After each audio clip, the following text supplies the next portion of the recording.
बेबाक मुंसिफ में आप सभी का इस्तकबाल है। मैं हूं खुर्शीद रब्बानी। लोकसभा के पहले फेज में आज 21 सूबों और यूनियन टेरिटरी की 102 सीटों के लिए वोट डाले गए। शाम 5 बजे तक जो आंकड़े आए हैं उनके मुताबिक अगर हम उत्तर प्रदेश की 8 सीटों की बात करें तो वहां पर करीब 57% वोट डाले गए। 5 बजे तक का ये जो है आंकड़ा है। राजस्थान में 50%, मध्य प्रदेश में 63% वोटिंग हुई 5 बजे तक, और पश्चिम बंगाल के 3 सीटों पर 77% जो है वो पोलिंग हुआ। और पहले फेज की 102 सीटें हैं उनमें राजस्थान की 12, उत्तर प्रदेश की 8, मध्य प्रदेश की 6, बिहार की 4, पश्चिम बंगाल की 3 सीटें शामिल हैं। साथ ही असम और महाराष्ट्र में 5-5 सीटें जो हैं उनके लिए वोट डाले गए। मणिपुर में 2 सीटें थी जिनके लिए आज जो है वो वोटिंग हुई, और त्रिपुरा, जम्मू कश्मीर, छत्तीसगढ़ में 1-1 सीट पर वोट डाले गए। तमिलनाडु की बात करें तो तमिलनाडु की सभी 39 लोकसभा सीटों पर वोट डाले गए। मेघालय की 2 सीटों पर वोट डाले गए। उत्तराखंड की भी सभी 5 सीटों पर आज वोटिंग हुई, उसके लिए वोट डाले गए। अरुणाचल प्रदेश की 2 सीटें, अंडमान निकोबार द्वीप समूह जो है उसकी 1 सीट, मिजोरम, नागालैंड, पुडुचेरी, सिक्किम और लक्षद्वीप की सभी जितनी भी वहां पर सीटें हैं 1-1 लोकसभा सीट के लिए वोट डाले गए।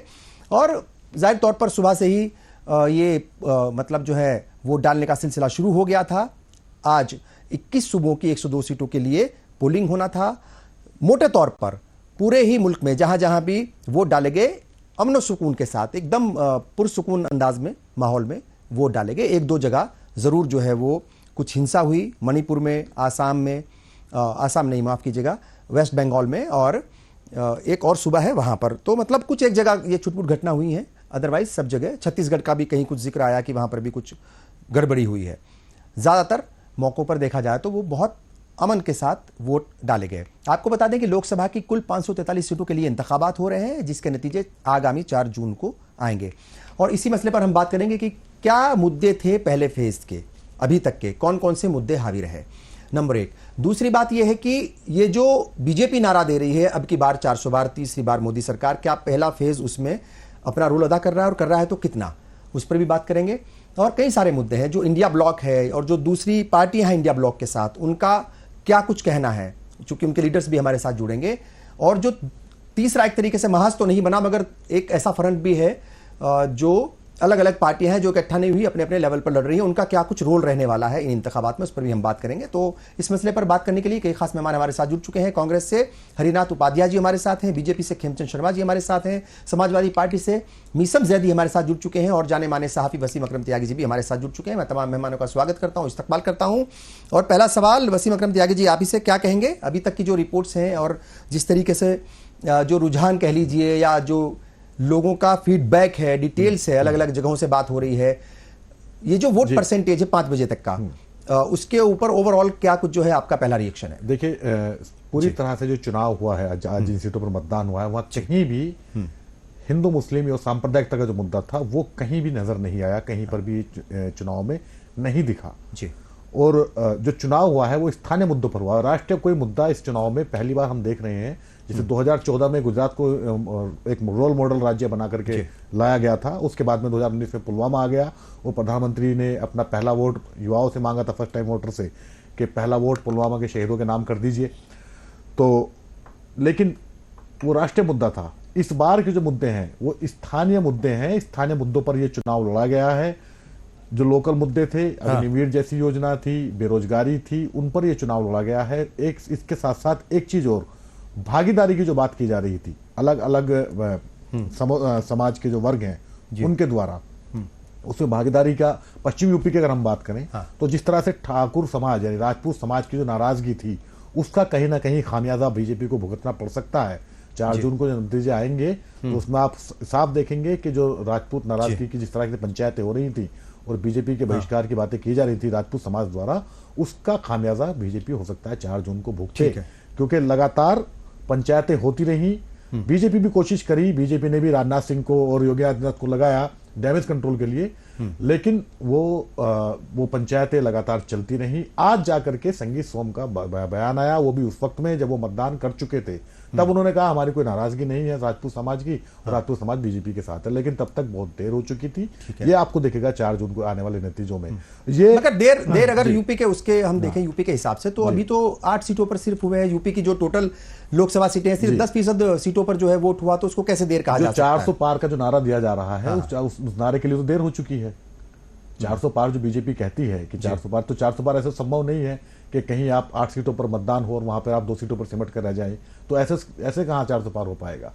यानी और इसके साथ साथ बीएसपी ने भी नुकसान पहुंचाया है। कुछ सीटें हैं ऐसी जहां पर आप देखेंगे, चाहे वो मुजफ्फरनगर हो, इसके अलावा वो मुरादाबाद हो, तो वहां पर या और जिन सीटों पर चुनाव हुआ है जी, वहां पर बीएसपी भी काफी नुकसान पहुंचाती नजर। पर वो नुकसान किसको पहुंचाएगी, ये भी बड़ा सवाल है कि वो इंडिया ब्लॉक को पहुंचाएगी, बीजेपी को नुकसान पहुंचाएगी, या वो खुद नुकसान में है। तो ये एक अलग अलग सीटों का अलग आकलन है। जैसे सहारनपुर में वो इंडिया ब्लॉक को नुकसान पहुंचाएगी और पहुंचा रही है जी, लेकिन मुजफ्फरनगर में वही बीएसपी बीजेपी को नुकसान पहुंचा रही है। कैराना में वही बीएसपी बीजेपी को नुकसान पहुंचा रही है।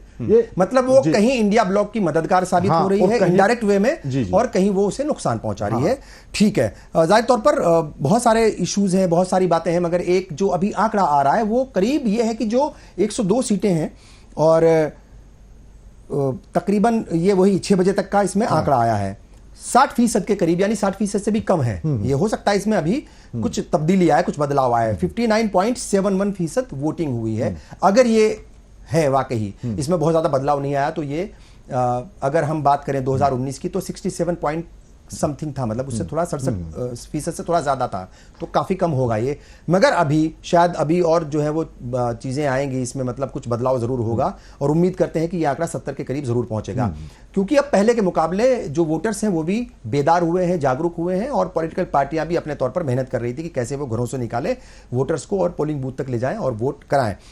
खेमचंद शर्मा जी क्या कहेंगे, क्या रिएक्शन है पहला आज का ओवरऑल जो 102 सीटों पर पोलिंग हुआ, जो पहली 102 सीटें, पहले फेज की 102 सीटें हैं जिनके लिए वोट डाले गए, उसमें से 40 सीटें फिलहाल बीजेपी के पास हैं। क्या लगता है आपको ये 40 सीटें, इसमें कितना इजाफा होगा? क्या आपको लगता है, जाहिर तौर पर कोई पार्टी तो नहीं कहेगी कि इसमें कमी आएगी, तो क्या आपके मुताबिक क्या लगता है कि इजाफा कितना होगा इसमें? जी नमस्कार। नमस्कार सर। हम तो जन को उसका लाभ रियलाइज कर रहे हैं। कई कम्युनिटी जाति और धर्म से ऊपर है, और वो लोग आदरणीय प्राइम मिनिस्टर मोदी जी के साथ सशक्त तरीके से खड़े हैं, और उन्हीं के माध्यम से जब हम लोग विकसित भारत यात्रा के तहत लोगों के बीच में गए तो बहुत अच्छा रिस्पांस मिला। अब हम प्रचार के लिए जब लोगों के बीच में गए तो बहुत अच्छा रिस्पांस मिला। एक तरफ जो हम पॉजिटिव बात कर रहे हैं, आदरणीय prime minister Modi ji road map प्रस्तुत कर रहे हैं, आदरणीय प्राइम मिनिस्टर मोदी जी अपने ट्रैक रिकॉर्ड को बता रहे हैं और लोग उस पर विश्वास कर रहे हैं। दूसरी तरफ समाज को तोड़ने की बातें कर रहे हैं और समाज में विघटन फैलाने की बातें कर रहे हैं, कहीं ये नाराज है, वो नाराज है, इसकी हिस्सेदारी दो, उसकी हिस्सेदारी दो। मतलब इनके पास कोई ऐसा प्लान नहीं है ये सब समाज को साथ में लेके चल सके, देश को लेके चल सके, प्रदेश को लेके चल सके और डेवलपमेंट की बात कर सके। ये सिर्फ और सिर्फ विघटन की बात कर रहे हैं, नकारात्मक बात कर रहे हैं, नेगेटिव बातें कर रहे हैं। इसीलिए इनका साथ देने के लिए जनता बिल्कुल तैयार नहीं है, और हमें पूरी उम्मीद है कि 102 सीट में से कम 90 से 95 सीटें आदरणीय प्राइम मिनिस्टर मोदी जी के नेतृत्व में एनडीए जीतने जा रहा है। ठीक है, ठीक है। जाहिर तौर पर वो तमाम पार्टियां हैं, अपने अपने दावे उनके हैं। और मीसम जैदी जी क्या कहेंगे? समाजवादी पार्टी जो है वो भी मैदान में है, और उत्तर प्रदेश जो है वो काफ़ी अहम सूबा है, और हर लिहाज से अहम सूबा है, आबादी के लिहाज से, और लोकसभा की सीटें, विधानसभा की सीटें। पहली जो है वो पहले फेज में 8 सीटों के लिए वोट डाले गए, और उन 8 में 5 सीटें अगर देखा जाए 2019 के हिसाब से वो समाजवादी पार्टी और बीएसपी के पास थी, 3 सीटें बीजेपी के पास थी। तो अब बीजेपी अलग है, और मतलब बीएसपी और समाजवादी पार्टी का कोई गठबंधन नहीं है, वो कांग्रेस के साथ मिलकर के समाजवादी पार्टी लड़ रही है। क्या कहेंगे, जो पहली 8 सीटें हैं, क्या उम्मीद है इसमें? क्या जो है आपके पास फीडबैक है? क्या जो वर्कर्स होंगे फील्ड में, ग्राउंड पर, उनसे क्या फीडबैक मिला? जी बहुत बहुत शुक्रिया मुझे बात रखने के लिए। देखिए ऐसा है कि ये जो गठबंधन है, जो चुनाव है, इंडिया गठबंधन, ये इंडिया गठबंधन एक जनता का गठबंधन हुआ है, जनता से गठबंधन है हमारा जी। और जो हालात उत्तर प्रदेश में और तमाम पूरे देश में इधर पिछले 10 सालों से जिस तरह से जनता दुखी मन से इस बार वोट डालने घर से निकली है, जो वादे किए गए थे, जो उनसे लुभावने वादे किए गए या जो उनसे बातें की गई, उन पर पार्टियां खरी नहीं उतरी हैं। और जनता को बताने के लिए इतना ही बहुत है कि जो जनता की गाढ़ी कमाई है वो पूंजीपति लूटते हुए चले गए, लूट करके ले गए, देशों से चले गए। जनता को सिर्फ आश्वासन दिया गया, नौकरी के नाम पर पढ़ाई के नाम पर और उनकी चिकित्सा व्यवस्था के नाम पर जो आश्वासन दिए गए, जिस तरह से नौजवानों के साथ धोखा किया गया, देश के किसानों के साथ धोखा किया। हमारे पश्चिम से काफी किसान भाई आते हैं, जिस तरह से उनको गाड़ियों से रौंदा गया है, गोलियों से छलनी किया गया है, उनके रास्ते में कांटे बिछाए गए हैं। और जिस तरह से आपने देखा कि पश्चिम के अंदर इनके विधायकों को और इनके सांसदों को रोक करके इन्हीं की पार्टी के कार्यकर्ताओं द्वारा जिस तरह से बेइज्जत किया गया, जिस तरह से उत्तर प्रदेश के पश्चिम में खासकर जो चुनाव हो रहा है, पश्चिम की बात कर लेते हैं, इनके बड़े बड़े नेताओं को दौड़ाया गया और इनके घटक दलों में आपस में बीजेपी में जिस तरह की हाथापाई और लामबंदी हुई है, उसको देख करके लगता है कि लूट का माल बंट ना पाने के कारण पार्टी में रोष हो गया।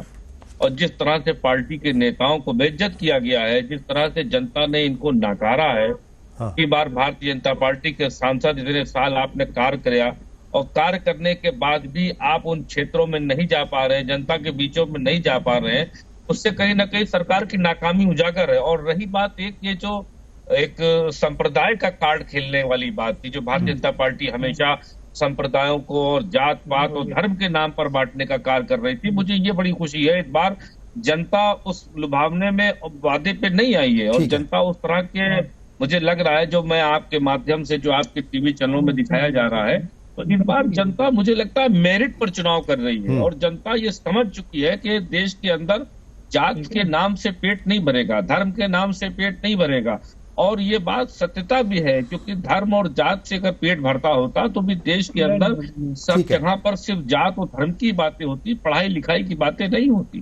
तो मुझे ये उम्मीद है कि इस बार चुनाव में जो परिणाम आएंगे वो बहुत अच्छे आएंगे और इस बार जनता जरूर कोई बहुत अच्छा फैसला करेगी। तो आने वाले समय में देखते हैं। हरिनाथ उपाध्याय जी, जाहिर तौर पर कांग्रेस और इंडिया ब्लॉक के लिए भी ये इंतखाबात बहुत अहम है और लगातार कांग्रेस और इंडिया ब्लॉक की तरफ से यही कहा जाता रहा है कि ये आखिरी मौका है डेमोक्रेसी को बचाने का, आइन को यानी संविधान को बचाने का। तो ये बार बार कही गई है और राहुल गांधी या दूसरे पार्टी के बड़े लीडर्स वो बार बार यही बात कह रहे थे कि अगर ये चुनाव भी इंडिया ब्लॉक या कांग्रेस हार गई या फिर ये कहा जाए कि अगर ये चुनाव बीजेपी जीतती है, वो वापस सत्ता में आती है, तो जो संविधान है उसे भी खतरा है और आइंदा शायद कुछ इस तरह का कुछ सिस्टम बने कि इंतखाबात ही ना हो, इलेक्शन ही ना हो। ये बात कही गई है लगातार।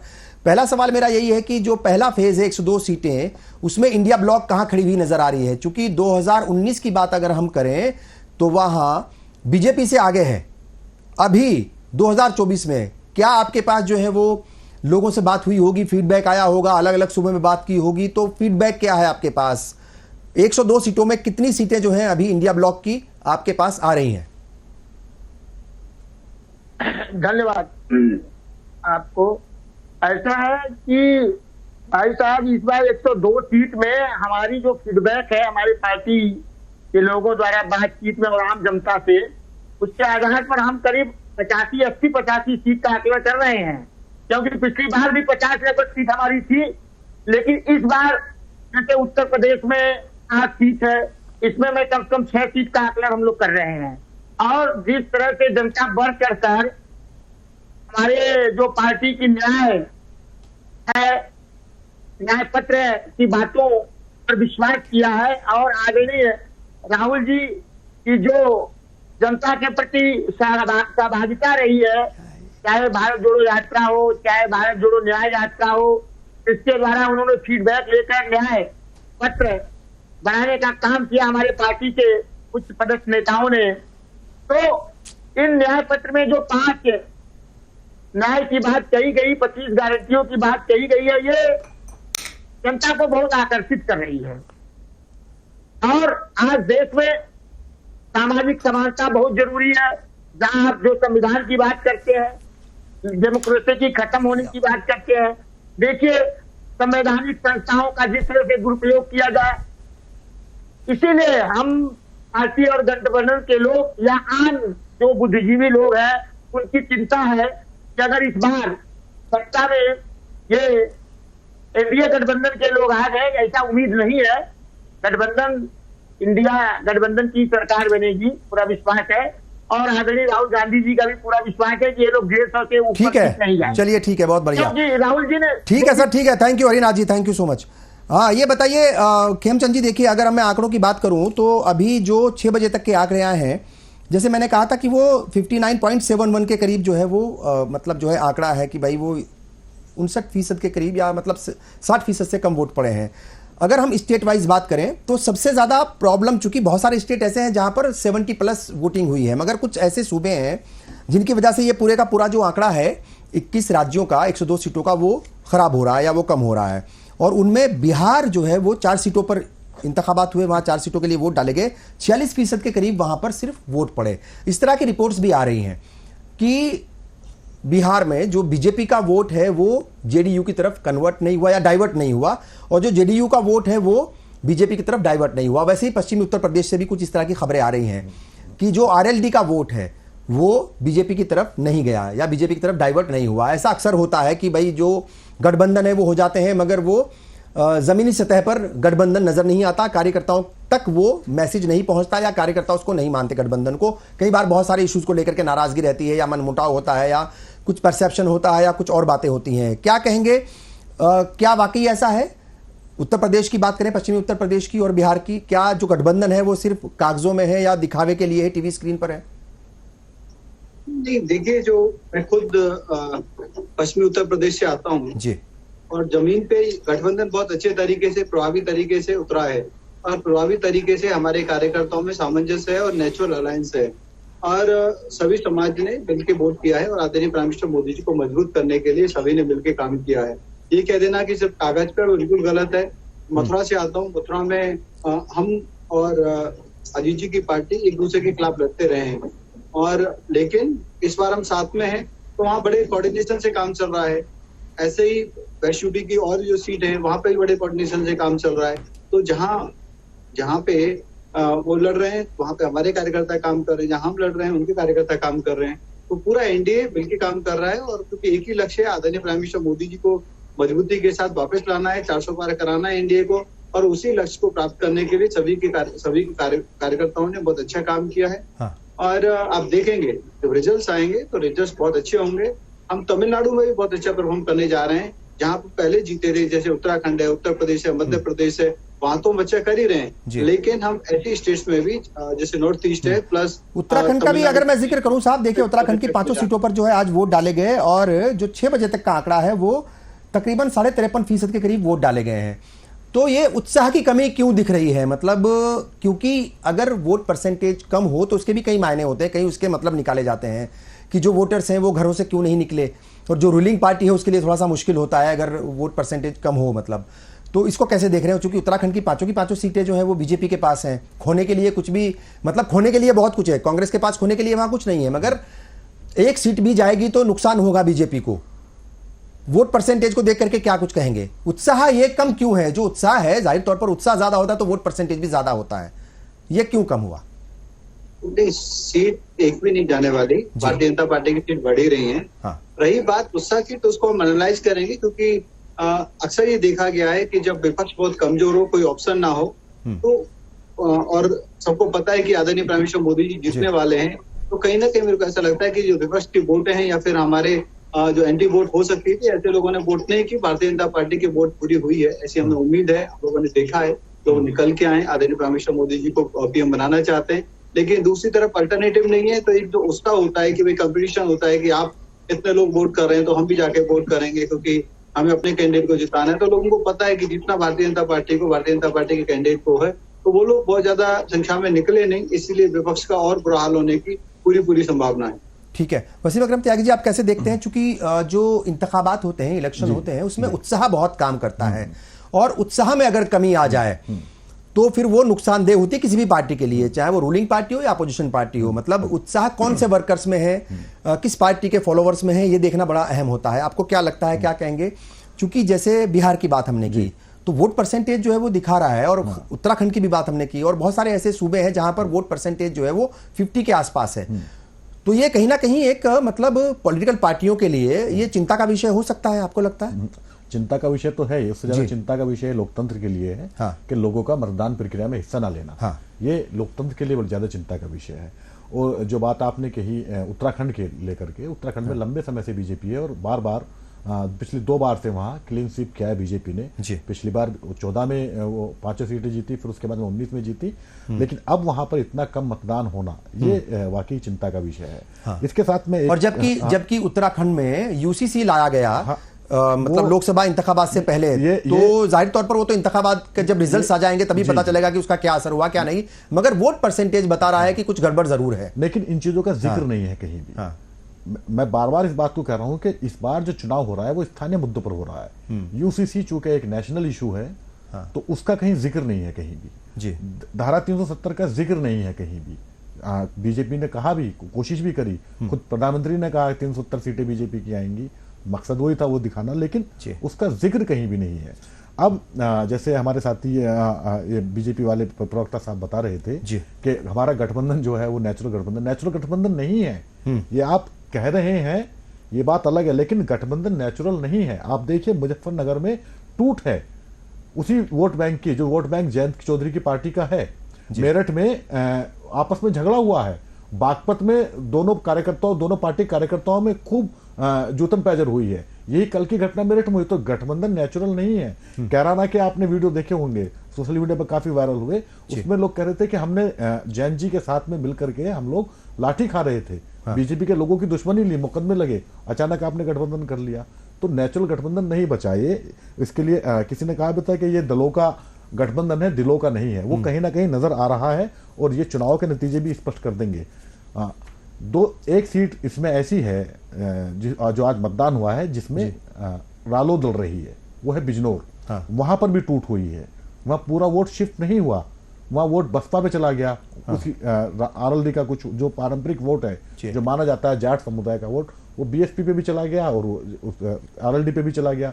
मुजफ्फरनगर में वही वोट सपा पे चला गया, वही वोट संजीव बालियान पे चला गया। कैराना में वही वोट बीजेपी पे चला गया, उसमें से कुछ वोट सपा पे चला गया, कुछ वोट बसपा पे चला गया। तो नेचुरल गठबंधन अगर ये होता और तो ये पूरा वोट शिफ्ट होता उसी तरह से जिस तरह चौधरी साहब जब लड़े थे 2009 का इलेक्शन, वो याद होगा आपको, तो जब 5 सीटें उन्होंने जीत ली थी। तो ऐसा नहीं लग रहा, तो लड़ाई बड़ी काफी मुश्किल होती जा रही है। क्योंकि अभी अगर जेडीयू की बिहार की हम बात करें तो जेडीयू भी बहुत ज्यादा मतलब जो है दिन पहले बिहार में लगातार वो एक दूसरे को बुरा भला कह रहे थे और कुछ दिन पहले ही मतलब लोकसभा से पहले ही वो टूट करके गए हैं। तो मैसेज जो है वो थोड़ा लोग भी समझते हैं ना, मोबाइल पर सब कुछ सिर्फ बुरा उनका, सोशल मीडिया से, डिजिटल मीडिया से वो सब कुछ जानते हैं, समझते हैं कि चल क्या रहा है। राजनीति में आरोप प्रत्यारोप पे लगते रहे हैं, लेकिन पिछले कुछ वर्षों में हमने देखा है कि अब आप पर मुकदमा भी दर्ज होता है साथ साथ, आप कुछ कहते हैं तो। और वो देखा रालोद जब अपोजिशन में थी उस वक्त में उनके कार्यकर्ताओं पर मुकदमे भी लगे, पुलिस की लाठी भी उन्होंने खाई। और ये जो राजनीतिक लड़ाई थी वो फिर कहीं ना कहीं निजी लड़ाई में तब्दील हो गई वो लड़ाइयाँ। तो वो नाराजगी है कार्यकर्ताओं के अंदर, उत्साह नहीं है उस चीज को लेकर के। भले ही आप सत्ता की गोद में जा बैठे हैं, लेकिन उत्साह नहीं है कार्यकर्ता का। बूथ पे तो आपका कार्यकर्ता डटता है, जो सत्ताधारी सत्ता पक्ष है उससे तो आपका कार्यकर्ता लड़ता है, लेकिन वो गठबंधन वहां पे नाकाम दिख रहा है होता हुआ। और यही बिहार में जेडीयू का वोट ट्रांसफर हो जाता है बीजेपी को, बीजेपी का वोट ट्रांसफर नहीं हो पाया जेडीयू को। विधानसभा का इलेक्शन इसका प्रमाण है। और अब ये जो चुनाव ये आम इलेक्शन हो रहा है ये भी इसमें बता देगा। ठीक है जी। तो अब जाहिर तौर पर ये तो रिजल्ट के बाद ही पता चलेगा कि क्या कुछ हुआ, कितना वोट ट्रांसफर हुआ, कितना नहीं हुआ। अभी ये सब कयास हैं और कयास आराइयां चलेंगी 3 जून की रात तक या 4 जून की सुबह तक, और फिर 4 जून को रिजल्ट आएंगे। तो अभी उसके लिए थोड़ा इंतजार करना पड़ेगा। पहले ही फेज का जाहिर तौर पर यह है। मीसम जैदी जी, देखिए ये जो उत्साह की बात है और ये अपनी जगह है, मगर एक बात वो मैं पिछले कई दिन से कह रहा हूं और उसको अक्सर लोग कहते हैं, और वो ये है कि जो बीजेपी का बूथ मैनेजमेंट है वो बड़ा तगड़ा है। तो बीजेपी जो है वोटर्स को वो घरों से निकाल करके पोलिंग बूथ तक ले जाना जानती है, उनका एक पूरा सिस्टम है, वो काम करती है। ये जो वोट परसेंटेज कम है, मैं ये जानना चाह रहा हूं कि ये किसके वोटर्स घरों से नहीं निकले। क्योंकि बीजेपी का तो अगर बूथ मैनेजमेंट है और वो बहुत संजीदगी के साथ एक एक सीट पर काम करते हैं, मतलब जो है गांव ढाणी तक वो काम करते हैं, घर घर जाते हैं उनके वर्कर्स। तो क्या ये मतलब जो वोट परसेंटेज कम हुआ है, क्या ये अपोजिशन पार्टियों के लिए खतरे की घंटी है? मिशन जी, आप शायद म्यूट हैं, अनम्यूट कर लीजिए प्लीज। मैंने देखा अभी कुछ चैनलों पे दिखा रहे थे कि जिस तरह से वोटर्स को रोका जा रहा था और जानबूझ करके डिले कराया जा रहा था। भारतीय जनता पार्टी की सोची समझी साजिश के तहत हुआ है। उसकी कई बार शिकायतें की गई है, कई जगह मशीनें भी खराब पाई गई हैं। तो जाहिर सी बात है, खराब प्रशासन का तंत्र जो है इलेक्शन कमीशन की, जिसकी वजह से ये लेट हुआ। और खासकर मैंने देखा कि महिलाओं के लिए जो बुरखे वाली थी, उनके लिए भी कई बार आवाज उठाई गई कि उनको भी रोका जा रहा है वोट डालने से डिले किया जा रहा है। तो मुझे लगता है कहीं ना कहीं इसके पीछे भी ये कारण रहा होगा। और दूसरी बात यह है कि लोकतंत्र को बचाने का ही इलेक्शन है और भारतीय जनता पार्टी लोकतंत्र ही खत्म करना चाह रही है। तो जाहिर सी बात है कि लोकतंत्र के इस महापर्व में नारा तो देते हैं बीजेपी वाले, पर उस पर कार्य नहीं करते हैं। तो मुझे लगता है कि कहीं ना कहीं गवर्नमेंट का भी फेलियर है और भारतीय जनता पार्टी ये चाहती है कि ज्यादा वोट न पड़े। उत्तर प्रदेश में इनकी सरकार है, तो यूपी में जगह जगह पर इन्होंने वोटिंग धीरे धीरे कराई, मशीनें भी खराब पाई गई। तो मुझे लगता है कि ये सोची समझी ताकत जो लगाई गई है वो इसी के पीछे यही रीजन हो सकता है, क्योंकि भारतीय जनता पार्टी को पता है कि जनता मन बना चुकी है और जनता अब की झूठ बोलने वालों को करारा जवाब देगी। और सिवाय झूठ बोलने के भारतीय जनता पार्टी के पास दूसरा कोई हथियार नहीं, हथकंडा नहीं। और इनके सारे हथियार फेल हो गए, जो भी इनके हथियार थे, जो भी हिंदू मुसलमान को बांटने वाली बातें थी, और जिस तरह से भी इन्होंने लोगों पर आरोप प्रत्यारोप लगाए, नेताओं को जेल भेजा और सिर्फ इस बिना पर जेल भेज रहे थे दबाव बना करके, या मेरे पास आ जाओ या जेल चले जाओ। अगर इनकी नियत और नीति ठीक होती तो फिर ये हर व्यक्ति को जेल भेजते, और जिसको जेल भेज रहे थे उसको कदापि अपनी पार्टी में न लेते। अपनी पार्टी में लेने का मतलब है जनता देख रही है। अभी आपने जिक्र किया, हर आपके पास मोबाइल है, वो मोबाइल पे देख रहा है, उसके मोबाइल पर सेव है। तो ये सब बातें भी सेव है कि जहां जहां पर आपने मुख्यमंत्री को लेकर के और मंत्रियों को जेल भेजने का कार्य किया, वहीं पर उन मंत्रियों को जो दागी थे उनको अपनी पार्टी में भी लेने का कार्य किया। इसीलिए कुछ चीजें बहुत मशहूर हो गई कि भारतीय जनता पार्टी के पास एक ऐसी वॉशिंग मशीन है कि जब आदमी उसमें जाता है तो वो साफ होकर निकलता है। इस पर तमाम लोगों ने, हास्य कलाकारों ने तमाम इस पर ऐड भी बनाए जो जारी किए गए कि किस तरह से भारतीय जनता पार्टी ईडी का दबाव बना करके व्यापारियों पर, नेताओं पर और हमारे देश की जनता के उन नेताओं पर जो इनके विरोध में खड़े हुए, उन्होंने इनको तोड़ने का काम किया, बांटने का काम किया है। तो इस तरह से भारतीय जनता पार्टी, जो ये सच है कि वो चाहती है कि लोकतंत्र खत्म हो जाए और सिरे से खारिज हो जाए। ये गांधी जी की बात करते हैं, देश के राष्ट्रपिता को कहते हैं पर मानते नहीं है। ये बाबा भीमराव अम्बेडकर जी की तो बात करते हैं पर उनके लिखे संविधान को खत्म करना चाहते हैं। इस तरह से भारतीय जनता पार्टी में एक नहीं, तमाम ऐसी अनियमितताएं हैं कि मैं आपको गिनाने बैठूं तो शायद मुझे लगता है कि समय कम पड़ जाएगा, दिन, महीने और साल कम पड़ जाएंगे।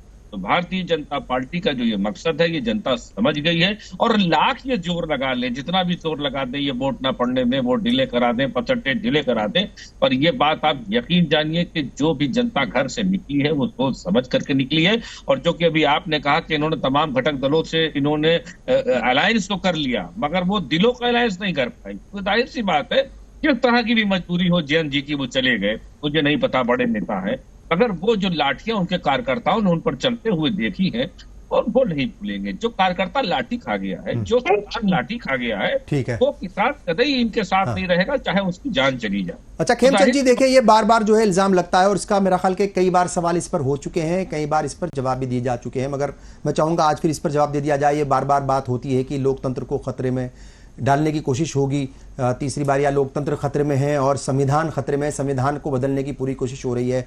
अच्छा, इसकी वजूहात भी हैं, ये जो ऐसा बोलते हैं, मतलब जो है इंडिया ब्लॉक के लीडर्स या कांग्रेस के या अपोजिशन पार्टियों के, क्योंकि खुद आपकी पार्टी के 3-4 बड़े लीडर जो हैं, और ऐसे लीडर जो मतलब मेंबर पार्लियामेंट हैं, तो जाहिर है उनकी बात को तो हल्के में नहीं लिया जा सकता। 1-2 लोगों के तो टिकट भी काट दिए उनमें से।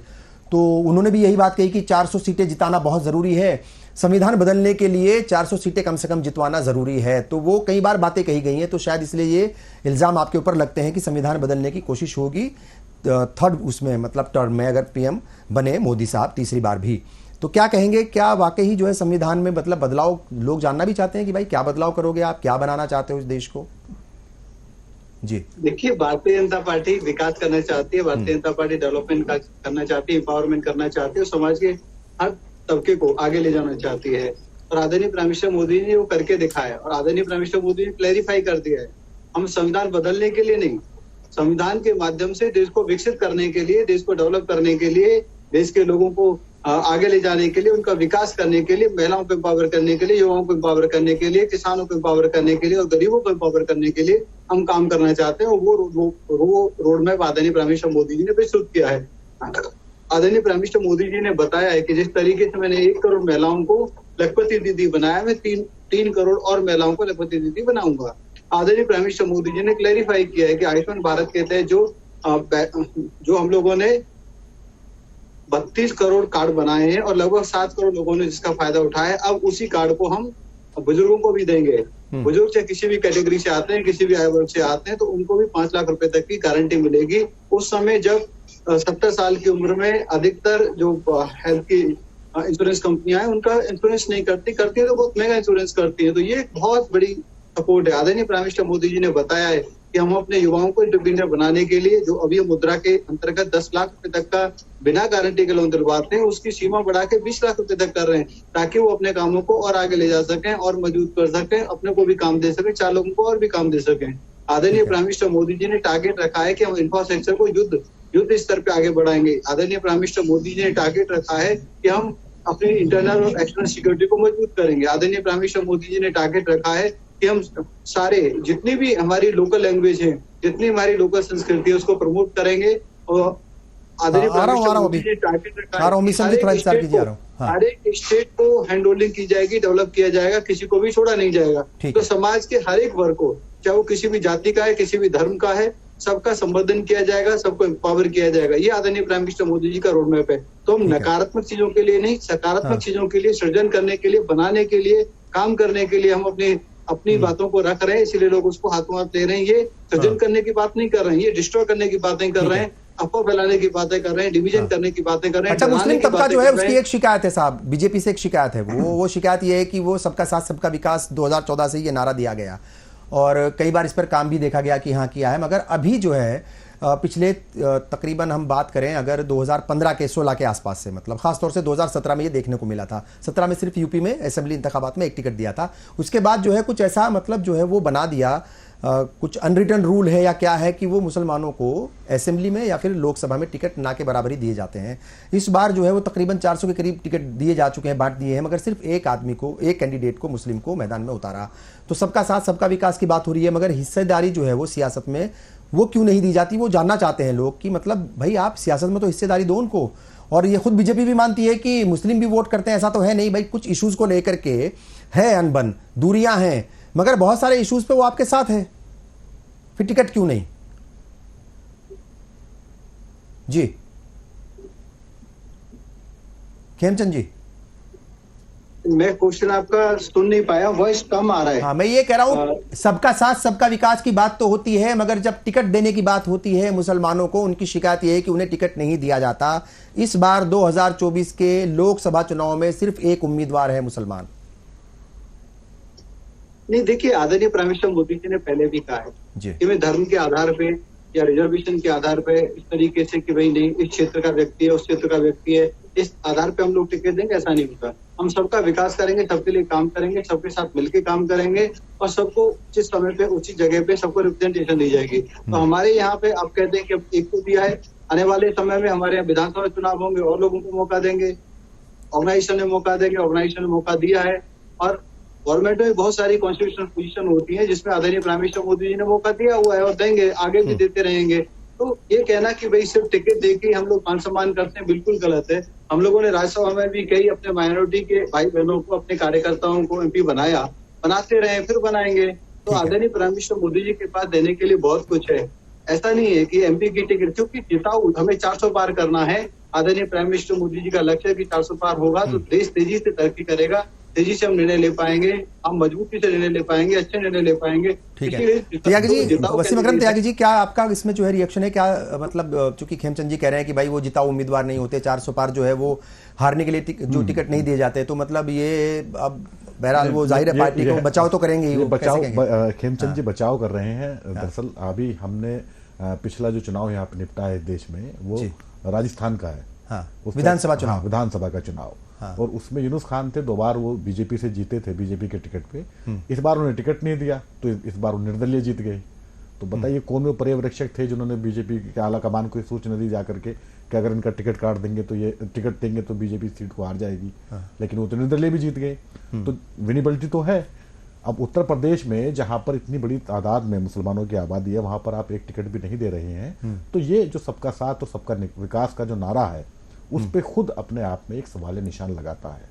खेमचंद जी जो है इसका बचाव कर सकते हैं, जाहिर है वो इसीलिए पार्टी में है कि वो पार्टी के एक तरफ आए बाउंसर को वो संभाले, लेकिन ये सवाल तो बना रहेगा। सही। अब राज्यसभा में आपने एक उम्मीदवार है सिर्फ आपके पास में, एक सदस्य है, वो भी राष्ट्रपति कोटे से आए, बाद में उन्हें पार्टी ज्वाइन कराई, गुलाम अली खटाना जी। लोकसभा में कोई है ही नहीं, जम्मू से आते हैं। हाँ, 2014 से पहली बार ये देश में हुआ है कि जो पार्टी सत्ता में जीत कर आई इस देश में, उसका उस पार्टी का एक भी लोकसभा में सांसद नहीं था। हाँ, और इंपॉर्टेंट बात यह है कि आज की डेट में ये भी पहली बार ऐसा हुआ है कि ना तो कोई कैबिनेट, और कैबिनेट छोड़ दीजिए कोई स्टेट मिनिस्टर भी नहीं है मरकज में, तो ये जाहिर तौर पर ये मतलब कुछ चीजें तो वाकई ऐसी हुई हैं कि पहली बार हुई है। चलिए बहरहाल मेरा ख्याल के चूंकि वो बहुत ज्यादा इसमें क्या कहेंगे, लेकिन ये बात भी सच है, ये बात भी कहनी पड़ेगी। 2014 में पीएम मोदी ने शपथ लेने के बाद 3 वजीर बनाए थे मुस्लिम तबके के, 3 वजीर, एक कैबिनेट थे और 2 स्टेट मिनिस्टर, और पोर्टफोलियो जो स्टेट मिनिस्टर थे उनका खराब नहीं था, मतलब अच्छा पोर्टफोलियो था उनको।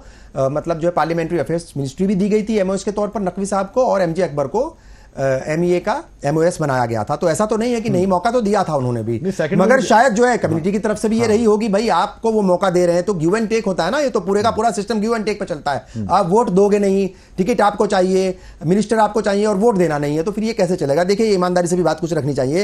हरिनाथ जी क्या कहेंगे आप, कौन से मुद्दे इस बार आपके हिसाब से ज्यादा हावी रहे? चूंकि कांग्रेस ने लगातार नौजवानों का मुद्दा उठाया, वो न्याय की बात कर रहे हैं कि भाई हम जो है वो मतलब युवा न्याय, नौजवानों को न्याय देंगे, महिलाओं को न्याय देंगे, अलग अलग किसानों के न्याय की बात उन्होंने की है। 5 न्याय, और बल्कि 5 क्या 10 न्याय अलग अलग कैटेगरी के, और 25 गारंटी उन्होंने दी थी। आपको लगता है पहले फेज में ये जितने भी 25 गारंटियां थी, 10 न्याय थे, इनका कुछ असर देखने को मिला? वोटर्स के ऊपर कुछ असर हुआ इनका? हरिनाथ जी। जी जी, निश्चित रूप से सबसे ज्यादा बेरोजगारी 27% लोग इससे प्रभावित हैं, कई आंकड़े दिखाए गए हैं। हाँ। बेरोजगारी को मुख्य मुद्दा माना है वोटर ने जी। उसके बाद किसान, जो पश्चिमी बेल्ट में चुनाव, हमारे उत्तर प्रदेश में खास तौर से हम कह रहे हैं, यूपी में जो किसान का बेल्ट है वहां पर चुनाव है, तो किसान भी बहुत दुखी है, उनकी आय दुगनी हुई न, 3 कानूनों से वे पहले से दुखी चले आ रहे थे जी। तो और बिजली के बिल से लेकर सब कुछ बढ़ता जा रहा है, उनकी किसान भी एक प्रमुख मुद्दा रहा है। जहां तक बिहार की बात है, अच्छा हरिनाथ जी, वैसे मुझे लगता है कि मेरी टेक्निकल टीम को आपसे बात करनी चाहिए थी, मुझे नहीं पता कि क्यों ऐसा हुआ, ये गलती, ये गफलत कहां हुई, किस लेवल पर हुई। आपका चेहरा बहुत ज्यादा बर्न कर रहा है, आवाज तो आपकी क्लियर आ रही है मगर चेहरा नहीं दिख रहा, इतनी लाइट आपके चेहरे के ऊपर है कि वो मतलब पहचान में भी नहीं आ रहा। तो मैं कहूंगा टेक्निकल टीम से कि वो आपसे बात करे और वो पहले लाइट को ठीक करे, क्योंकि बड़ा अनकंफर्ट फील हो रहा है सभी मेहमानों को। जी कर लीजिए। खेमचंद जी मैं आपके पास आऊंगा, चूंकि बहुत सारे इश्यूज हैं, और आपको लगता है कि देखिए कांग्रेस ने जो एक मतलब अपना मंशूर और जिसको मैनिफेस्टो कहते हैं वो भी जारी किया, ठीक है साहब, और बहुत सारी बातें उसमें कही, उसमें 25 गारंटियों की बात कही और 10 न्याय की बात उसमें की, और वो न्याय जो है हर तबके के लिए था, मतलब उसमें महिलाओं के लिए था, नौजवानों के लिए था, किसानों के लिए था, बेरोजगारों के लिए था, पढ़े लिखे जो लोग हैं मतलब उनके लिए, यानी हर तबके के लिए था अलग अलग, और अलग अलग कैटेगरीज के में उसको तकसीम किया गया था कि कैसे कैसे क्या क्या करेंगे वो। क्या लगता है आपको, चूंकि एक तरफ जो है 25 की बात हो रही है, 25 गारंटीज, और एक तरफ एक गारंटी है और वो है मोदी की गारंटी, तो ये मुकाबला कैसा है मतलब, और लोगों की समझ में किस तरीके से वो आपको लगता है कि लोगों की समझ में 25 गारंटी आएगी कि एक गारंटी आएगी? चूंकि इधर तो बहुत सारे लीडर्स हैं बात रखने के लिए, बात कहने के लिए, इधर बीजेपी की तरफ जैसे मैंने पहले भी कई बार जिक्र किया कि हर होर्डिंग पर, और ये मुद्दा अभी 2 दिन पहले राहुल गांधी और अखिलेश यादव ने भी उठाया कि हर होर्डिंग पर सिर्फ प्राइम मिनिस्टर का फोटो है, बाकी जो लोकल लीडर्स हैं, जो उम्मीदवार हैं, उनकी फोटो उनके नाम तक भी नहीं है। तो किस तरीके से आप इस पूरे मामले को देख रहे हैं, और क्या ये इंसाफ है उन लोगों के साथ जो मतलब उम्मीदवार हैं आपके, जो लीडर्स हैं दूसरे, उनका कहीं नाम नहीं, उनका होर्डिंग्स पे कहीं मतलब जिक्र नहीं? ये बिल्कुल इंसाफ है। देखिए Bharatiya Janata party cadre based party, हमारे यहाँ पे करोड़ों कार्यकर्ता हैं, और जिनको टिकट भी मिलती है वो कार्यकर्ताओं के रिप्रेजेंटेटिव होते हैं। हमारे यहाँ पे मालिक की भावना नहीं है, हमारे यहाँ पे अधिकारी की भावना नहीं है, हमारे यहाँ पे पद की भावना नहीं, हमारे यहाँ पे सेवक की भावना है। और उनको भी पता है कि उनके जैसे बहुत सारे और भी कैंडिडेट थे जिनको टिकट मिलती तो वो उनसे भी बेटर तरीके से जीत सकते हैं, लेकिन उनको मौका मिला है। तो किसी को ना घमंड होता है और ना ही चाह होती है। तो ये कह देना कि हमारे कि भाई उनका फोटो नहीं लगा या फोटो नहीं लग रहा है, फोटो लग रहा है, उसी समय पे उनका ही फोटो लग रहा है, जहाँ पे सेंट्रलाइज एडवर्टीजमेंट हो रही है, और आदरणीय प्राइम मिनिस्टर मोदी जी का लग रहा है, क्योंकि हमारी टीम, हमारी स्ट्रेटजी वो है क्योंकि लोग चाहते हैं मोदी जी को सुनना, देखना, और आदरणीय प्राइम मिनिस्टर मोदी जी को गारंटी के तौर पर वो देखते हैं। लेकिन यहाँ पे हमारे कैंडिडेट की फोटो लगनी चाहिए, वो कैंडिडेट की फोटो लग रही है। लोकल वो अपने घोषणा पत्र भी जारी कर रहे हैं, अपनी सभाएं कर रहे हैं, नुक्कड़ नाटक कर रहे हैं, पोस्टर भी लग रहे हैं, और उनके ऑडियो वीडियो भी रिलीज हो रहे हैं, ऐसा नहीं कि नहीं हो रहे हैं। लेकिन जिस तरीके से आम आदमी पार्टी और जिस तरीके से इंडी गठबंधन ऐसी चीजों को उठा रहा है, उसे पता चलता है कि उनके पास मुद्दे नहीं है। वो आदरणीय प्राइम मिनिस्टर मोदी जी इतने भयभीत हैं कि हमारी पार्टी में फिक्सन डालना चाहते हैं, हमारे कार्यकर्ताओं में फिक्सन डालना चाहते हैं, लेकिन वो भूल गए कि हमारी कैडर बेस्ड पार्टी और हमारे एक एक कैंडिडेट को पता है कि आपको जो टिकट मिली है उसमें 15-20 और दावेदार थे और हर एक व्यक्ति जीतने वाला था। तो आप पार्टी के रिप्रेजेंटेटिव हो, आप मालिक नहीं हो, तो कोई भी विघटन हो नहीं सकता। हाँ, उनके में जरूर विघटन होता है, हो रहा है, कैंडिडेट टिकट वापस कर रहे हैं। हम लोगों ने देखा है कि वहां पे विश्वास नहीं है और कोई बलि का बकरा नहीं बनना चाहता। बिल्कुल ठीक है। अच्छा, महाराष्ट्र की अगर हम बात करें, वसीम अकरम त्यागी साहब, महाराष्ट्र की पॉलिटिक्स जो है वो भी बड़ी मतलब जो है वो कई बार पूरे ही मतलब पहले बिहार की बात करते थे, बिहार और उत्तर प्रदेश की पॉलिटिक्स जो है वो असरअंदाज करती है मतलब देश की पॉलिटिक्स को, सियासत को, मगर महाराष्ट्र की सियासत पर भी बहुत सारे लोग शायद पीएचडी भी करना चाहेंगे। पिछले 2-5 साल में जिस तरीके से वहाँ की सियासत ने जो है करवट बदली है, वहाँ के लीडर्स ने मतलब जो है वो कपड़ों से ज़्यादा शायद पार्टियाँ बदली होंगी। सुबह पता चला कि वो ओथ ले रहे थे डिप्टी सीएम की, फिर बाद में पता चला कि नहीं वो तो वापस उसी पार्टी में चला गया, फिर कुछ दिन के बाद वापस वो पार्टी तोड़ करके चले गए दूसरी जगह। ये सब हुआ है। महाराष्ट्र की जो पॉलिटिक्स है और महाराष्ट्र का जो गठबंधन है अलग अलग, एक तरफ जो है वो एनडीए के लोग हैं जो कुछ एनसीपी से आए हैं और कुछ शिवसेना से, और दूसरी तरफ एनसीपी भी है, शिवसेना भी है और कांग्रेस भी है। क्या कुछ लग रहा है आपको 2024 के आम इंतखाबात में महाराष्ट्र का क्या कुछ रोल रहने वाला है, कैसे आप देख रहे हैं? महाराष्ट्र का एक अहम रोल इसमें रहेगा। हाँ। और उसमें अपर हैंड जो है वो इंडिया गठबंधन रहने की पूरी उम्मीद है। मैं अभी पिछले दिनों महाराष्ट्र होकर आया हूँ, कई जिलों का मैंने दौरा किया महाराष्ट्र में, तो वहां पर ज्यादातर जो नाराजगी दिखी वो एक नाथ शिंदे के लिए है, जिन्होंने पार्टी तोड़ी। जो शिवसेना के कार्यकर्ता हैं, जो लोग हैं, आम लोग, उनका ये कहना है कि बाला साहब ठाकरे की पार्टी को शिंदे जी ने तोड़ दिया।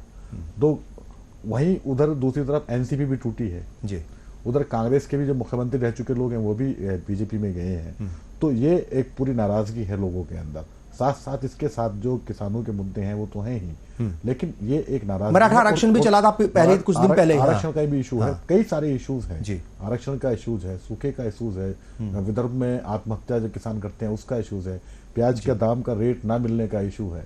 ठीक है, तो ये सारे मुद्दे हैं, ये तो अपनी जगह है ही। इसके साथ साथ में वहां पर जिस तरह नेताओं ने जनता के साथ में बेवफाई की है, वोट लेकर के दूसरी पार्टी में चले गए, सभी पार्टी में गए हैं। हाँ। शिवसेना के उधर गए हैं, एनसीपी के भी गए हैं, कांग्रेस के भी गए हैं, कोई दूध का दूल्हा नहीं है, सभी इसमें बिल्कुल। हाँ, तो उसकी नाराजगी भुगतनी पड़ेगी उन नेताओं को, और इस चुनाव में ही ये नतीजे सामने आ जाएंगे, आपको देखेंगे आप। तो महाराष्ट्र एक बड़ा रोल इसमें अदा करने जा रहा है। और जिस प्रकार पिछली बार जो भले ही ये मान लिया जाए कि जो शिवसेना है असली वाली वो शिंदे के पास है, लेकिन जो आम जनता है वो ये मानती है कि शिवसेना पर अधिकार जो है वो ठाकरे परिवार का ही है। उसी प्रकार जिस तरह कांग्रेस को लोग ये मानते हैं कि गांधी परिवार के अलावा कांग्रेस जो है गांधी परिवार का पर्याय है। हाँ, वो उसी के आसपास रहती है। उसी तरह से शिवसेना को भी लोग ये मानते हैं कि ये ठाकरे परिवार का पर्याय है। बिल्कुल ठीक तो है। लोगों का जुड़ाव उधर ही है। भले ये 5 साल पूरे कर ले ये गवर्नमेंट जो अभी वहां पर है, लेकिन इसी चुनाव में ये एक उसके पहले सेमीफाइनल है महाराष्ट्र के लिए, लोकसभा का चुनाव जो, और इसमें अंदाजा हो जाएगा कि वहां क्या होने वाला है। मीसम जैदी जी, देखिए मुस्लिम पॉलिटिक्स की बात होती है और 2014 से पहले, ये बात मैंने कई बार कही है, कई बार इस मसले पर सवाल हुए हैं अलग अलग लोगों से। 2014 से पहले मुस्लिम तबका जो है वो सेंटर पॉइंट हुआ करता था पॉलिटिक्स का, चाहे वो असेंबली इंतखाबात हो चाहे लोकसभा के इंतखाबात हो, और एक अलग तरीके से पेश किया जाता था मुसलमानों को। खासतौर से जो सेकुलर पार्टियां हैं वो उसको डराने धमकाने का मतलब अपनी भाषा में या मतलब अपने भाषणों में, अपनी तकरीर में वो बात होती थी कि फला पार्टी आ जाएगी तो ऐसा हो जाएगा, दंगे होंगे, ये होगा। तो देखिए बीजेपी के पास ये बात तो बहुत क्लियर है कहने के लिए, वो बड़ी दमखम के साथ इस बात को कहती है कि जहां जहां बीजेपी की हुकूमतें हैं मोटे तौर पर दंगे नहीं होते, दंगे ज्यादा नहीं होते। पहले के मुकाबले अगर देखा जाए तो दंगों में कमी आई है। अगर मैं इसका दूसरा रुख जानने की कोशिश करूं आपसे, वो ये कि अभी भी मुस्लिम ही सेंटर पॉइंट में रहते हैं, अब बीजेपी अलग तरीके से 14% मुसलमानों से 80% हिंदुओं को डराने की कोशिश करती है। अपने कई सारे भाषणों में, कई सारी तकरीरों में वो बात करती है। किस तरीके से आप देख रहे हैं कि मुस्लिम का किरदार वही है, बस उसको मतलब जो है इस्तेमाल करने का अंदाज बदल गया है? देखिए, आप यूं भी कह सकते हैं कि ये उनका व्यापार है। जिसका व्यापार होता है जिस तरह का, वो उसी तरह की बात करता है। और ये उस तरह उनको मुसलमानों को केंद्रित करके ही राजनीति कर रहे हैं। और देश में अगर मुसलमान ना होते तो मुझे लगता है भारतीय जनता पार्टी की कोई राजनीति ना होती, इतिहास ही ना होता, राजनीतिक इतिहास ही ना होता भारतीय जनता पार्टी का। हम मुसलमानों को दुआएं देना चाहिए कि हमारी वजह से आज 80% हिंदुओं को डरा करके, और मैं 80% हिंदुओं को नहीं कहूंगा क्योंकि ये कहना बहुत ही गलत होगा। हमारे सभी हिंदू दोस्त हैं, हमारे भाई हमारे साथ उठते बैठते हैं। उन हिंदुओं की बात आप कर सकते हैं जो भक्ति में लीन हो गए हैं और अंधभक्त हो गए भारतीय जनता पार्टी के। आप उनके लिए तो ये शब्द इस्तेमाल कर सकते हैं, मगर हम 80% हिंदुओं के लिए नहीं कर सकते। आज हिंदुओं की वजह से हम रह रहे हैं, हम सुरक्षित हैं, और हमारा हिंदू भाई हमारे लिए उसी तरह से जैसे मुसलमान है। और हमने तो कभी अंतर नहीं रखा, ना हमने अपने बच्चों में अंतर रखा। आप ये कह सकते हैं कि जो भारतीय जनता पार्टी के जैसे लोग जो अंधभक्त टाइप के हैं और जो कुर्सी के लिए किसी भी हद तक जा सकते हैं, आप उनको कह सकते हैं कि वहाँ वो ये बात जरूर करते हैं। क्योंकि कोई भी पढ़ा लिखा इंसान है वो ये जानता है कि आज से नहीं, मुसलमान इस देश के अंदर तब से रह रहा है जब से हिंदुस्तान वजूद में आया, ये नाम वजूद में आया जी। और मुसलमानों ने ही लड़ करके देश के लिए लड़ाई लड़ी और अपने इस देश को, अपने मुल्क को अपनी जान से भी ज्यादा अजीज समझा, और उन्होंने अपनी जानें दी। इस बात के लिए ये ऑन द रिकॉर्ड में बात कह रहा हूँ, इसको चेक कर लिया जाए। अब वो बात नहीं रह गई कि उस तरह की बात कही जाए और हवाई और बेमायने हो जाए। ये सारी बातें जो की आ रही है वो रिकॉर्ड में है। और हिंदुस्तान का मुसलमान हमेशा और कभी हिंदुस्तान के मुसलमान से देश को खतरा भी नहीं हुआ, ये भी एक कड़वा सत्य है। और अब जो रही बात आपकी के हिंद में जब से बीजेपी गवर्नमेंट आई है तब से दंगे कम हो गए, तो आप एक बात बताइए। भाई वो तो इस बात को क्लेम करते हैं, वो तो बार बार सीना ठोक करके कहते हैं कि बताइए कहां दंगा हुआ है। मैं इसका जवाब दे रहा हूँ कि देखिए, ऐसा है कि अगर दंगे खत्म हो गए हैं तो जाहिर सी बात है कि अगर चोर को हम बिठा दें कि वो पहरेदारी करने लग जाए, और लोग ये अक्सर कहते हैं कि देखो अगर तुम्हें अपना माल सुरक्षित रखना है तो चोर से ही पहरेदारी करा, उससे फिर ईमानदार कोई नहीं होगा, सामान तुम्हारा बच जाएगा। तो जाहिर सी बात है हम इसको उल्टे माने में कह सकते हैं कि जो दंगे कराते थे वो इस वक्त सरकार में बैठ गए। तो जाहिर सी बात है कि कुर्सी की मोहब्बत में ही वो दंगा कराते थे, और आज कुर्सी उनके पास है। मतलब डराने में कोई भी पीछे नहीं है। कांग्रेस और समाजवादी पार्टी या ये दूसरी जो सेकुलर पार्टियां हैं वो बीजेपी से डराती है और बीजेपी मुसलमानों से डराती है। तो मतलब हर कोई किसी ना किसी को डरा रहा है, पूरा मतलब डर का खेल है ये। मतलब जो सियासत है उसके अंदर भी खौफ है, और खौफ की सियासत करके ही लोग आगे बढ़ रहे हैं। हरिनाथ उपाध्याय जी, देखिए इंतखाबात से पहले जो लोकसभा चुनाव होने वाले थे उससे पहले हमने देखा वो एक बाढ़ सी आ गई, मतलब एक झड़ी सी कहते ना लग गई, और वो हर एक सूबे से कांग्रेस के अच्छे अच्छे लीडर, बड़े बड़े लीडर जो हैं वो पार्टी छोड़ करके बीजेपी में या दूसरी पार्टियों में चले गए, और ज़्यादातर बीजेपी में गए हैं। आपको लगता है कि उसका बड़ा नुकसान जो है वो कांग्रेस को होगा या हो रहा है? क्योंकि जब भी कोई लीडर छोड़ करके जाता है पार्टी को तो कहते हैं कि इसके पास कोई बहुत ज़्यादा लोग नहीं थे, ये कोई बहुत बड़ा लीडर नहीं था, मगर पता चलता है कि नुकसान तो होता है, क्योंकि लीडर से ही जो है वो पार्टियां बनती है, पार्टियों से लीडर भी बनते हैं, मगर लीडर से भी पार्टी बनती है। आपको लगता है कि जो पार्टी छोड़ करके गए हैं, जो लीडर, कांग्रेस का जो भी नेता छोड़ करके गया है, उससे पार्टी को कितना नुकसान होगा, और ये जो इंतखाबात हैं उसमें क्या कुछ जो है उसको खमियाजा भुगतना पड़ेगा? अनम्यूट कर दीजिए, शायद म्यूट है आपका सिस्टम जी। नहीं, ये इससे परसेप्शन ये तो भी बना जी कि जो जिस पर भ्रष्टाचार आदि का आरोप लगाते थे ये लोग, कई ऐसे नेता भी गए तो हमारे नेता के आकर कहे, उच्च पदस्थ नेताओं से करे भैया हम इस उम्र में क्या करें, जेल जाएंगे। तो एक परसेप्शन ये भी जनता में बना कि जो भ्रष्टाचारी, जो बेईमान और जो इस तरह के लोग तो एक जगह इकट्ठा हो गए जाकर, वो भिन्न भिन्न जगह, हमारी पार्टी नहीं विपक्ष की कई पार्टियों से लोग जाकर भाजपा में इकट्ठा हो गए। जैसे हमारे भाई ने कहा कि वॉशिंग मशीन वहां पर है, वहां जाकर धुलाई हो जाती है उन लोगों की। तो जनता में परसेप्शन बहुत गलत गया है कि जैसे महाराष्ट्र की बात ही है, 70,000 करोड़ का घोटाला का आरोप लगाए, एनसीपी पर दूसरे दिन अजीत पवार जी को पार्टी में शामिल करा दिए। ऐसे तमाम उदाहरण हैं। तो जनता में ये रिएक्ट भी हुआ है कि कांग्रेस पार्टी के जो लोग जा रहे हैं वो कहीं कहीं से ईडी, सीबीआई आदि के दबाव में, उनके डर में, देखिए, और राहुल जी बार बार पूछताछ हुई ईडी की, जमे रहे, चाहे उन पर जो भी संसद सदस्यता को लेकर राज्य पर प्रतिकूल प्रभाव डालने का प्रयास किया गया, लेकिन वो डरे तो नहीं। आपने जो कहा यहाँ पर हिंदू को मुसलमानों के प्रति, मुसलमानों के हिंदू के प्रति डराया जाता है, ये हमारी पार्टी नहीं करती है। हमारे राहुल जी कहते हैं डरो मत, लोकतंत्र से बचाने के लिए डटे रहो, गरीबों के लिए डटे रहिए। सरकार के ईडी, आईडी, सीबीआई, इन संवैधानिक संस्थाओं जो स्वतंत्र नहीं रह पाई है, इनके दबाव में मत आइए, इससे डरिए मत। ठीक है। तो इसका कोई, हमारा मानना है कि इसका कोई प्रभाव नहीं पड़ेगा, बल्कि उसका जो है हमारा वोट प्रतिशत बढ़ेगा।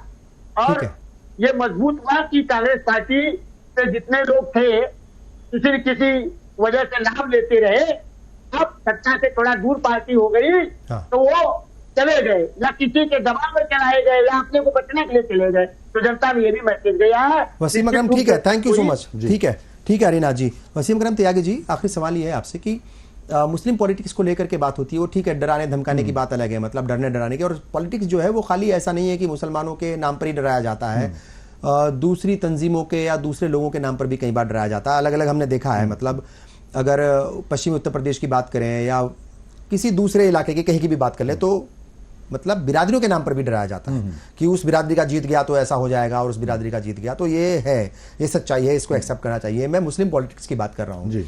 2024 के आम इंतखाबात में क्या कुछ रोल ओवरऑल रहने वाला है मुस्लिम तबके का? क्योंकि ये सच्चाई है, जो रूलिंग पार्टी है, मतलब ये कड़वा सच है, और वो इस बात को माने ना माने ऑन रिकॉर्ड, मगर ये कड़वा सच है कि रूलिंग पार्टी में उन्हें कहीं ना कहीं साइडलाइन करने की कोशिश की गई, हाशिए पर रखा गया, अच्छे अच्छे लीडर्स को हटा दिया गया, ना टिकट दिया और ना ही कोई पार्टी में कोई बड़ी जिम्मेदारी दी गई। तो कैसे देख रहे हैं उनका रोल? चूंकि सियासत जो है उससे भी तबके को ताकत मिलती है, तो कोई तबका अगर सियासत में नहीं होगा, उसकी पर्टिकुलर या मतलब एक जितनी जिम्मेदारी या जितनी उसकी हिस्सेदारी होनी चाहिए, अगर वो नहीं होगी तो तबका पीछे ही जाएगा, मतलब किसी भी मतलब मैदान में, तो तरक्की में नहीं आगे बढ़ेगा। तो रोल क्या रहने वाला है, कैसे आप देख रहे हैं? रोल तो ये रहने वाला है इसमें रब्बानी साहब के, ये जो अब लोकसभा गठित होगी जी 4 जून को, हो सकता है उसमें अब तक के आज़ादी के इतिहास में सबसे कम मुस्लिम रिप्रेजेंटेशन आपको देखने को मिले, क्योंकि जिन सीटों से मुसलमान चुनाव जीत जाया करते थे, वहां पे सेकुलर पार्टियों ने भी टिकट उनको नहीं दिए। बिल्कुल सही है। और मैं आपको टोक रहा हूं, अभी देखिए राजस्थान की बात हम करें तो आजादी के बाद पहली बार वहां पर राजस्थान में ऐसा हुआ कि कांग्रेस ने भी टिकट नहीं दिया। ये बात सच है कि एक लंबे वक्त से कांग्रेस का कोई उम्मीदवार लोकसभा में नहीं जीता था, मगर इस बार तो टिकट ही काट दिया। अच्छा, 2 लोगों के टिकट काटे, मुसलमान के और ब्राह्मण कम्युनिटी के। जयपुर में दे दिया था, फिर वहां पर किसी दूसरी मतलब जो है प्रताप सिंह खचेरेवास को उतारा। उसके बाद फिर यह हुआ कि डॉक्टर सीपी जोशी को उतारना पड़ा, जब ज्यादा प्रेशर पड़ा कि भाई ब्राह्मणों से और मुसलमानों से क्या नाराजगी है, तो ब्राह्मण को तो टिकट दे दिया, मगर मुसलमान को फिर भी टिकट नहीं दिया। साउथ की अगर हम बात करें तो साउथ में सिर्फ कर्नाटक में एक टिकट दिया गया है मुसलमान को कांग्रेस की तरफ से। तो ऐसा तो है नहीं कि सिर्फ जो है वो बीजेपी के ऊपर इल्जाम है, ठीक है कांग्रेस ज्यादा टिकट दे रही होगी, मगर बहुत सारी जगह टिकट कांग्रेस ने भी काटे हैं इस बार या कम किए हैं। इसमें जो आरएसएस है, बीजेपी की मदर कह सकते हैं आप इसको, या आइडियोलॉजी जो है उसकी एक लंबा उनका एक एजेंडा रहा है कि मुस्लिम मुक्त विधायी का, और उसमें वो काफी हद तक कामयाब हुए हैं। पिछले कुछ वर्षों में जो देखा गया है, जिस तरह से मुस्लिम चिल्लाया गया है, तो यानी अब तक ये होता था मुसलमान जिसको वोट देता था, जिसके साथ समर्थन करता था जो उसके साथ में, वो चुनाव जीत जाया करते थे।